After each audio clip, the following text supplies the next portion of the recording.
This is Claus Oldenburg. He is a sculptor.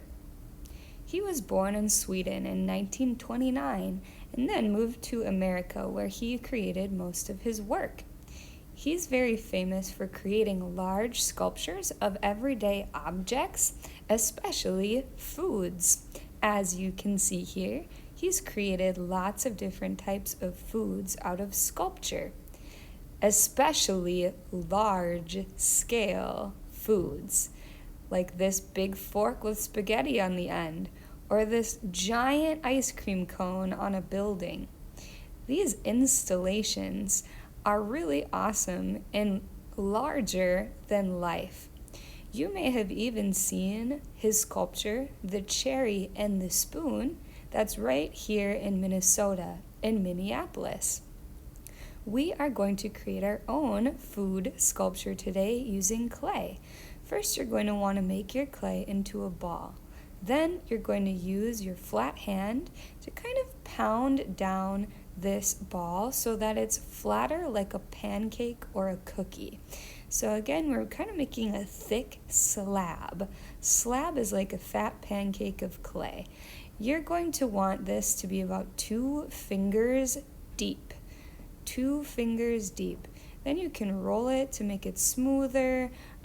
Then what you're going to do is poke a hole through the middle with your stick, kind of wiggle it around, and then once it gets big enough, you're going to want to stick your whole finger inside and twist it around your finger. There's going to be some nasty edges, and those you just smooth out with your finger or your thumb. Once you have everything nice and smooth, we're going to work on carving out some of this extra clay because this is way too chunky and it's going to take 1 billion years to dry. So what we need to do is take some of that clay away. I would suggest drawing with your wooden tool, kind of a guide. You want it to be about a pencil thick on each of the edges so that you know where to carve through.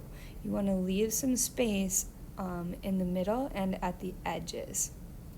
So I'm using this ribbon tool to carve out some of that clay from the inside. It doesn't have to look perfect because this is going to end up being the bottom of your donut that we're making. So don't worry about it looking perfect down underneath because again, that's going to be the bottom and no one's really going to see it unless they pick up your sculpture. So try your best to carve out the clay, making sure that you don't carve too deeply and carve all the way through. So just taking some out from the bottom. Then you're going to want to smooth the inside so you don't have any sharp edges with your finger or your thumb.